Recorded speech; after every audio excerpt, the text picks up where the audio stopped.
क्या कोई मधुमक्खी पालकर सालाना लाखों की कमाई कर सकता है? जवाब है हाँ। यूपी की राजधानी लखनऊ से सटे बाराबंकी जिले के एक छोटे से गांव हरक ब्लॉक के दरावपुर के रहने वाले अजीत कुमार ने कुछ ऐसा ही कर दिखाया। साल 2004 में मात्र 15,000 रुपए की पूंजी लगाकर उन्होंने 5 बॉक्स में मधुमक्खी पालन का काम शुरू किया। धीरे धीरे 2021 तक 2000 बॉक्स में मधुमक्खी पालने का काम पहुंच गया और सालाना आमदनी 40 से 45 लाख रुपए तक पहुंच गई।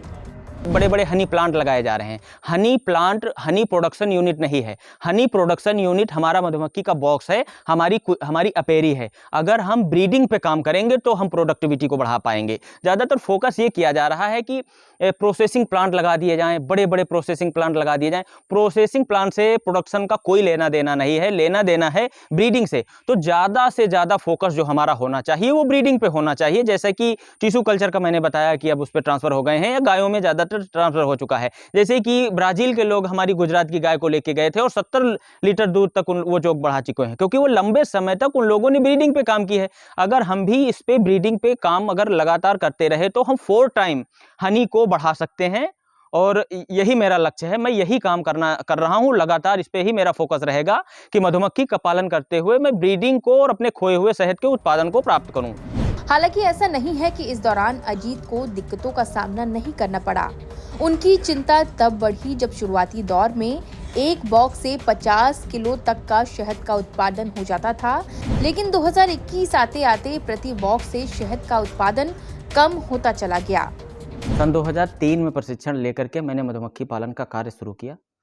सबसे पहले मैंने 5 बक्से मधुमक्खी के खरीदे थे और 5 बक्से से मधुमक्खी का काम करते करते आज मेरे पास 2000 मधुमक्खी के बॉक्स हैं।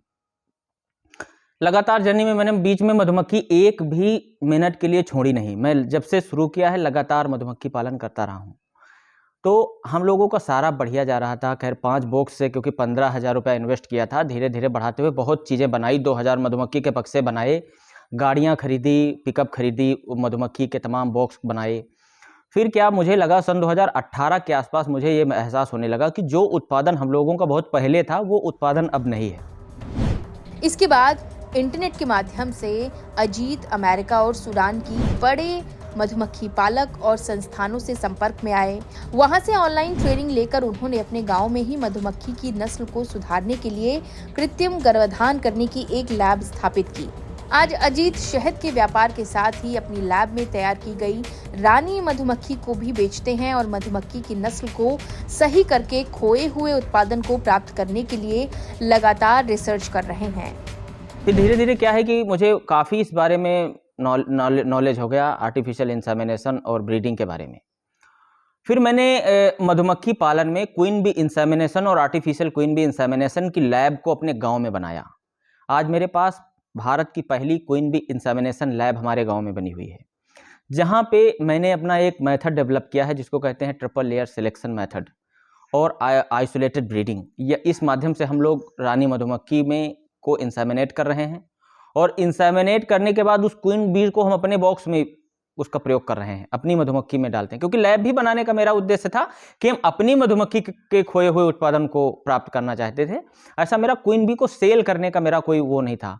लेकिन जब क्योंकि हमारे पास मधुमक्खी ज़्यादा है तो मैं मधुमक्खी बेचता हूँ, तो हमारे पास जो मधुमक्खी खरीदने के लिए जब फार्मर आने लगे तो जिस टाइम पे वो छत्ते निकाल करके पैक करके रख रहे होते हैं, अपनी बोरी में भर रहे होते हैं, उस टाइम पे हम लोग मधुमक्खी में सीट डाल रहे थे। तब वो लोग करके आके बड़ा मतलब उनको अचरज हुआ कि भाई हम लोग क्या पैसा पैटर्न यूज कर रहे हो कि हम लोगों को नहीं बता रहे हो। तो फिर उन्होंने कहा कि भाई थोड़ी मधुमक्खी मुझे भी दे दो, मुझे भी क्वीन बी दे दो। फिर मैंने ये सोचा कि क्वीन बी मैं अब और ज़्यादा बनाता हूँ लैब में कि फार्मर को भी सेल करते हैं, ये भी बिजनेस बुरा नहीं रहेगा। जैसे हम हनी को सेल करते हैं उसी तरीके से अब मुझे ये भी करना शुरू कर दिया कि क्वीन बी को भी सेल करना शुरू कर दिया। अजीत वर्मा की कहानी मधुमक्खी पालन के क्षेत्र में एक नई दिशा दिखाती है और उनकी सफलता अन्य किसानों के लिए प्रेरणा है।